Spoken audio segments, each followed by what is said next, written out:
As another part of landscaping work, we planted 200 black spruce trees. This one's really hard to see. All the way around the whole property. Hoping for maybe half of them to take. Here's more of the little black spruce trees. Also had planted in the back field over here an extra about 20. And then in the front field had planted 50 trees in total, 20 fruit trees, 10 hazelnut bushes, 10 oak trees, and 10 gray dogwood plants. I also used the Skag jackal, ordered a back drag, just some of this dirt away, back drag some of the weeds and stuff like that, so I can have it just to be kind of controlling the weeds and stuff like that as these little trees start to grow. So that's a nice piece of equipment to use. As well, to try to make this field nice, I've been adding in Red Osier Dogwood in order to thicken up the field, because eventually I want to make a turkey hunting field right out front here.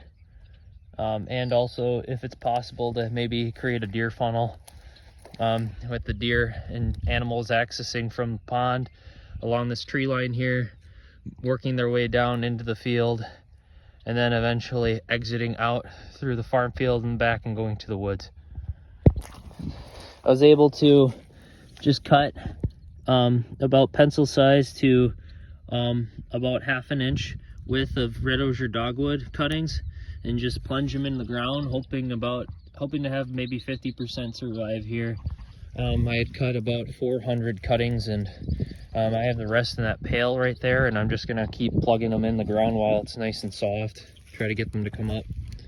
This whole bucket's a mix of willow plus Red Osier Dogwood. If you put willow with Red Osier Dogwood, sometimes it can help propagate roots in the bucket before you start plugging them in, just to help their chances of survival. Right here is a spot that I back drug, so now I'm just gonna plug in some Red Osier Dogwood. Here's a Red Osier Dogwood cutting, and here I'm just gonna, it's gonna button out nicely.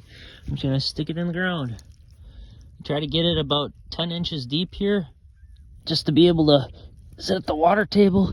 So this one went down pretty easily, and that should be deep enough for them. This water table is pretty high here in this area. This is all red clay, so near a lake. So here I'm gonna alternate Red Osier Dogwood and between willow, just to help with diversity and some type of